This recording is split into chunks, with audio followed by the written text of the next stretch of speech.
And now the Son must prepare for resurrection. After the crucifixion of the flesh in your meditation, what must happen? See?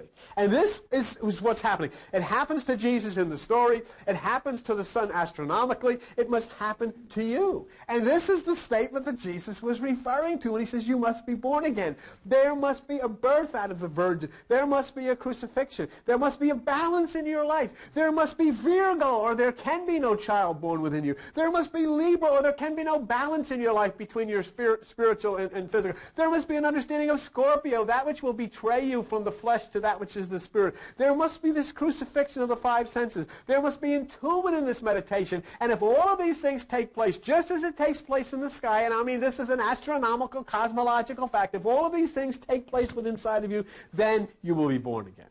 And that's what Jesus says in John 3:7. You must be born again, but you must die before you can be born again.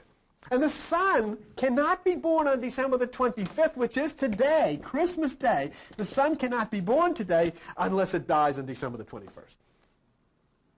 See, all of this stuff was written in the stars thousands, millions of years before it was ever written in the Bible.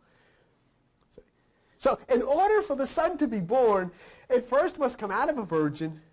It must be crucified. It must sit in the silence of the tomb. Then it can be born. So death must come before life. And that's what this whole thing of you must be born again. There must be death to the old ways. And that's why when in the story Jesus looks at Nicodemus, he's looking at religion. And he says, there's no way.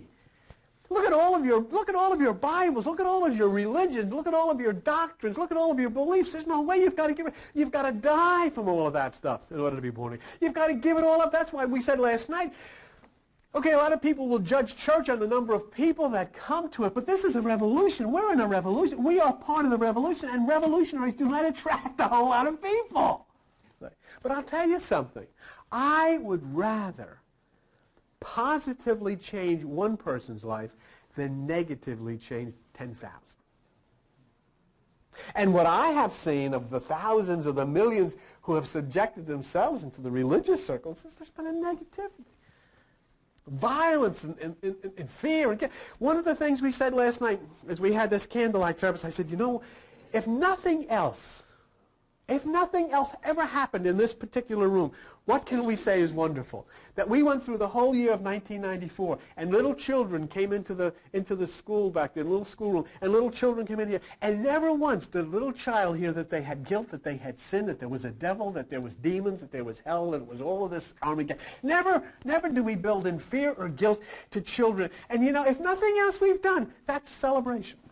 The children have always come and heard about Jesus being gentle and caring and compassionate. They heard about dolphins and whales and the stars and the moon. They heard about the earth. They heard about things growing and health. They heard that they're special and that something's special within them. And if we've done nothing else, that is enough. That is accomplished.